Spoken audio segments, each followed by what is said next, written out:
Bonjour tout le monde, j'espère que vous allez bien. Donc, pourquoi je parle de même aujourd'hui? C'est parce que c'est un sujet qui est compliqué, qui est dur à exprimer clairement. Donc, je me suis repris quand même plusieurs fois dans la vidéo d'aujourd'hui. Et de quoi je vais vous parler? C'est des répercussions, dans le fond, des blessures de l'ego sur la façon que notre énergie va circuler et la capacité, en fait, de s'exprimer authentiquement. Donc, premièrement, comment j'ai réalisé toute cette dynamique-là? Moi, ma fibre d'âme, mon être authentique, qui je suis dans la plus grande pureté de mon âme, moi, naturellement, je suis un guérisseur. Ça fait partie de ma mission, ça fait partie de mes plus grandes qualités qui viennent naturellement. L'ego, lui, il va agir comme un intermédiaire entre cette qualité-là et comment l'énergie va être utilisée ici, maintenant, comment ça fonctionne. Et l'ego, lui, c'est lui qui va détourner toute cette énergie-là de toutes sortes de manières. Moi, comment je l'ai vécu, c'est que mes différentes blessures que je vais avoir vécues vont avoir amené un détournement complet de cette énergie-là jusqu'à temps que j'aie plus aucune énergie et que j'aie plus de discernement entre qui j'étais et qu'est-ce que j'étais, et qu'est-ce que j'étais ici incarné. Donc moi, comment je l'ai compris? C'est que chaque chose qu'on vit, des blessures, des expériences, des schémas karmiques, ça agit comme des masques. Puis ces masques-là, ça va être des identités auxquelles on va croire qu'on est. Et ces identités-là, c'est des identités qui sont fausses par rapport à notre être authentique. Puis c'est là que quand il y a un désalignement entre les deux, qui se produit un détournement de l'énergie, puis en fait, où est-ce qu'on va se vider de notre énergie.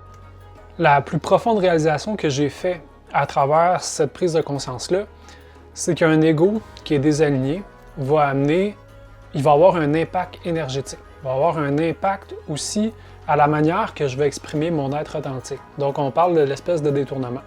Et ce que j'ai réalisé, c'est qu'un travail de rééquilibration de l'ego va amener une facilité à s'exprimer authentiquement, puis aussi à ce que notre énergie soit dispensée de manière qui va être saine et équilibrée. Ce qui va faire que je vais conserver mon énergie tout en étant capable d'exprimer mon potentiel divin sur Terre.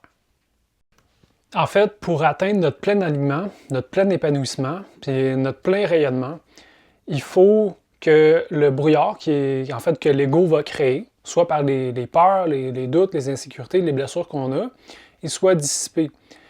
Le simple fait de reconnaître notre être authentique, on n'est pas encore dans le plein épanouissement, parce qu'il y a quand même encore des personnages qui vont agir comme des masques, qui vont filtrer notre lumière, qui vont filtrer notre expression. Donc, pour arriver à ce que tout ça soit parfaitement aligné, il faut arriver à dissiper le brouillard qui est causé par ces masques-là. Il faut déconstruire les fausses identités qu'on s'est créées, soit pour plein de choses, parce que l'ego a quand même une utilité. On a une identité sociale, on a une appartenance, puis ça a des fonctions, des fonctions d'arriver à s'incarner. Mais quand l'ego est déséquilibré, c'est là qu'il y a des problèmes qui se font, puis c'est là, en fait, qu'on n'est pas capable de s'épanouir pleinement. Je crois que la meilleure façon pour vous aider à comprendre, en fait, qu'est-ce que je cherche à exprimer, c'est par l'exemple de qu'est-ce que moi j'ai expérimenté. Donc, comme je vous avais dit initialement, moi, ma fibre d'âme la plus profonde, c'est la guérison. Donc, moi, tout ce qu'il va rayonner, ça va être une énergie de guérison parce que c'est ma fibre profonde, c'est mon être authentique, c'est ça. Donc, comment ça s'est présenté? C'est que j'ai réalisé que je guérissais de manière unilatérale. Donc, j'étais toujours en train de dispenser mon énergie à qui veut bien l'entendre. J'étais comme un buffet privé. Pas un buffet privé, mais un buffet public. Fait qu'on s'imagine l'espèce de kiosque à bonbons. Ben moi, j'étais un kiosque à bonbons avec un puits sans fond. Puis là, ben, qui veut bien en prendre, ben, prends-en comme tu veux, tu vas avoir des bonbons. Et il n'y avait pas de discernement de la manière que l'énergie est donnée. Et il n'y avait pas une possibilité aussi de remplir le kiosque à bonbons. Donc, j'étais toujours en train de me vider, de me dissiper. Un peu comme si j'avais des fissures dans mon champ qui donnaient inconditionnellement. Éventuellement, ça m'a amené à un épuisement. Et ce que j'ai réalisé, c'est pourquoi je fonctionnais de cette manière-là. Pourquoi je donne à tout le monde, à qui veut bien l'entendre, Puis peu importe c'est qui, là, un voleur que lui, il en a besoin de 2, mais il va en prendre 10 parce qu'il veut juste en prendre plus, puis en fait, il va juste les rejeter. Par la suite, il va les gaspiller, puis il va en reprendre encore, il va vider, vider, vider, vider. Puis en fait, moi, j'ai attiré beaucoup de relations comme ça, justement, des consommateurs unilatéraux. Et pourquoi j'étais comme ça?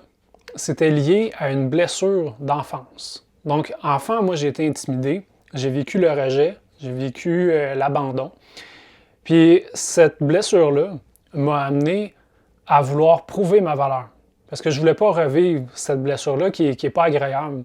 Donc moi, ça l'a amené à un déséquilibre dans mon ego, dans mon personnage. J'ai créé un personnage de la personne qui veut avoir de la reconnaissance parce qu'il souffre encore de la blessure de l'abandon. Donc, ce comportement-là qui a été créé, c'était un comportement de vouloir en faire plus. Donc, tu me demandes d'aller passer le balai en avant, je ne vais pas passer le balai, je vais passer le balai, je vais sabler ton entrée, je vais refaire une nouvelle teinture, je vais le vernir, puis en plus de ça, je vais t'en donner encore plus, je vais t'acheter une table, je vais te construire une nouvelle table avec un beau petit kit de patio. Et par la suite, ben, je vais espérer que tu m'aimes. Donc, ça, c'était un comportement qui faisait partie de moi, lié à cette blessure-là. Donc moi, naturellement, ben, à cause de la blessure, j'ai créé un masque, le masque du besoin de reconnaissance. Et ce masque de besoin de reconnaissance-là faisait en sorte que l'énergie que je donnais était disproportionnée à l'énergie que j'avais en retour. Puis en fait, c'était pas suffisant. C'était jamais suffisant, il fallait toujours en faire plus. Soit que je faisais ça, que je m'épuisais à outrance, jusqu'à temps qu'il ne me reste plus rien.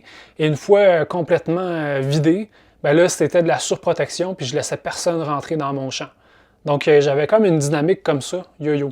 Soit que je donne à l'infini, ou bien je me coupe, puis je m'isole, puis je dis rien à personne, parce que je ne veux pas encore me faire vider. Donc, la manière que mon énergie était utilisée était pas bien utilisée. Parce que quand tu es vide, quand tu n'as plus d'énergie pour toi, quand tu n'as plus rien, tu sais plus où aller, tu n'es plus capable de nourrir qui que tu es profondément, tu n'es plus capable d'exprimer aussi qui que tu es. Donc, pour revenir à mon idée principale, c'est qu'un ego doit être équilibré, il ne doit pas être déséquilibré. Donc, l'exemple que je vous ai présenté, c'est un ego déséquilibré. Il est déséquilibré par la blessure qu'il a vécue. Si j'étais équilibré, ben, je serais un kiosque à bonbons, je donnerais. Mais quand je réalise que les niveaux de bonbons ils commencent à être trop bas, bien là, je vais commencer à moins donner. En fait, il faut qu'on remplisse le kiosque parce que là, on commence à être trop vidé. Ça, on appelle ça être capable de mettre des limites claires. La blessure que j'ai vécue faisait en sorte que les limites n'étaient pas claires. Pourquoi? Bien, à cause que, supposons que moi j'ai mon kiosque, là, il commence à être vide, mais là, je me dis, si j'arrête de donner, j'aurai plus d'amour, j'aurai plus de reconnaissance, puis je risque de revivre la blessure que j'ai vécue avant. Donc, dans un ego déséquilibré où ce que mes limites n'étaient pas clairement définies, où ce que j'avais une incapacité de dire un signal d'alarme, puis d'arrêter de donner quand il fallait plus donner, de pas juste donner à n'importe qui, bien, ça l'amenait justement ce déséquilibre-là, puis ça faisait en sorte qu'il y avait une perte d'énergie, des fuites d'énergie. Puis, dans l'univers énergétique, ça se faisait naturellement. Puis moi, étant guérisseur, étant un médium, bien, ce qui se passait, c'est que peu importe où ce que j'allais, je donnais à tout le monde sans discernement. Je vais me mettre à guérir tout mon milieu gratuitement, mais à n'importe qui, incluant des personnes qui portaient des choses, en fait, ah oui, c'est là que je vais en venir. C'est que ça peut nous attirer, quand on a cette dynamique-là, à attirer des personnes qui ne veulent pas porter leurs propres défis. En fait, que c'est facile, parce que si j'ai le choix entre affronter mon karma, à régler mon karma, ou une personne qui est un bon donneur, qui va se mettre à guérir mes propres karmas, ben je vais être attiré par cette personne-là, puis je vais vouloir rester avec elle, parce que ça m'amène à éviter de me confronter à mon conflit. Donc moi, c'est un peu ça qui est arrivé, c'est que je me suis entouré justement de porter les karmas, des charges karmiques qui ne sont pas les miennes, et qui ne font pas partie de ma mission, qui ne font pas partie de ce que je devrais faire. Parce que chacun, on porte certains défis, on porte certaines choses qu'on doit nous-mêmes se responsabiliser et qu'on doit nous-mêmes faire. Donc, c'est un double travail contre-productif. Parce que quand tu as ce déséquilibre-là, cette blessure-là énergétique qui t'amène à guérir tout le monde, même ceux qui ne devraient pas être guéris parce qu'ils sont en train de faire un travail pour se rééquilibrer eux-mêmes, bien, en portant le fardeau puis le karma des autres, t'emporte plus que qu'est-ce que toi tu as apporté. Donc déjà, tu es dans un déséquilibre énergétique. Ça t'amène une dépense supplémentaire. À l'autre personne, bien, ça la désengage dans la réussite de sa propre rééquilibration, de ses propres défis, puis de son propre but d'incarnation.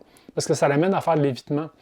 Donc, c'est contre-productif pour la personne, que pour les gens qui t'entourent, et c'est contre-productif pour toi qui dépense ton énergie, en fait, qui utilise cette énergie sacrée-là, de qui tu es, de ton être authentique, vers des comportements qui vont, en fait, nuire.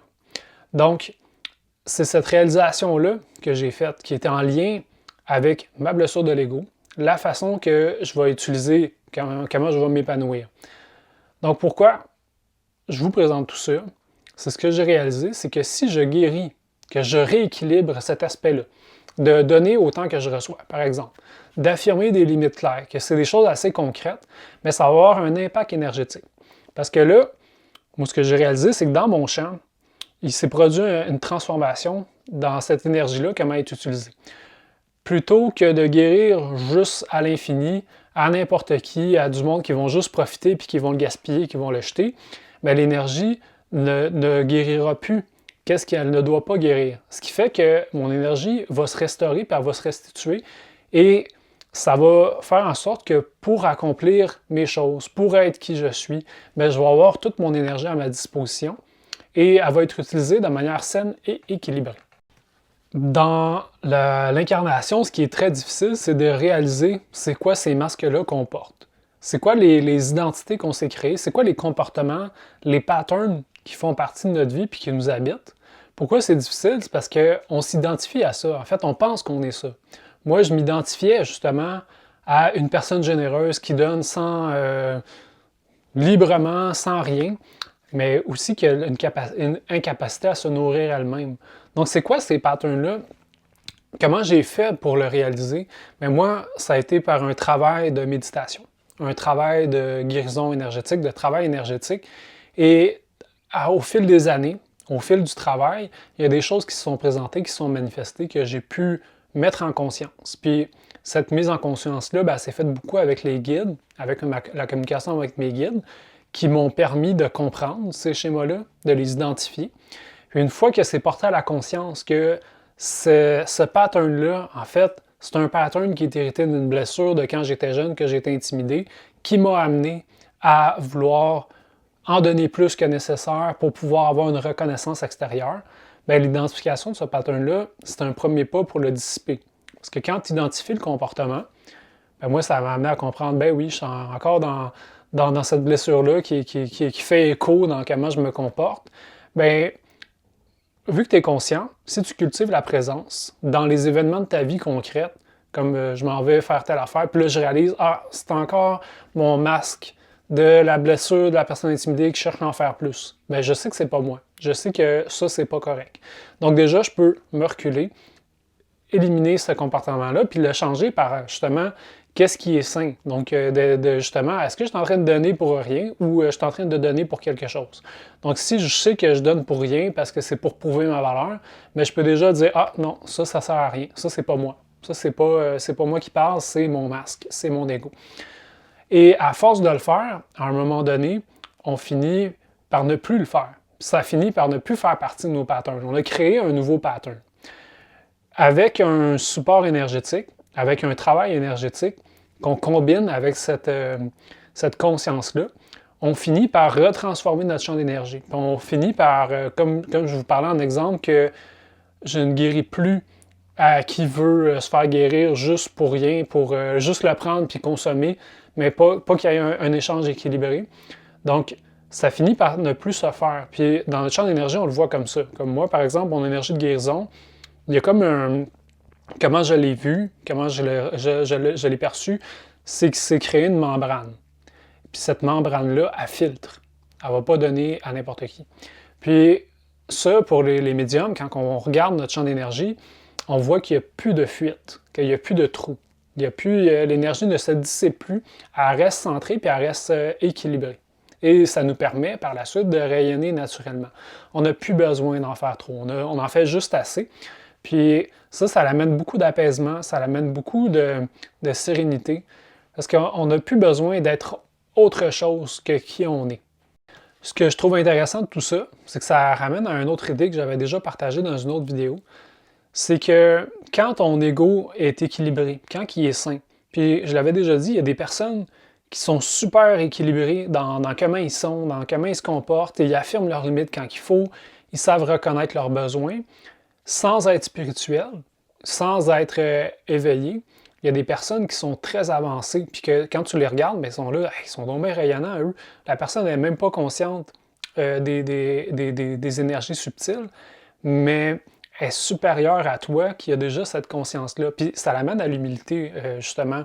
C'est pas parce qu'on est spirituellement éveillé, qu'on ressent l'énergie, qu'on est supérieur aux autres.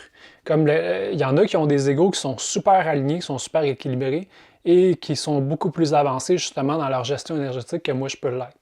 Donc, ça nous amène à cette fameuse humilité-là. Donc, je trouvais ça un beau parallèle.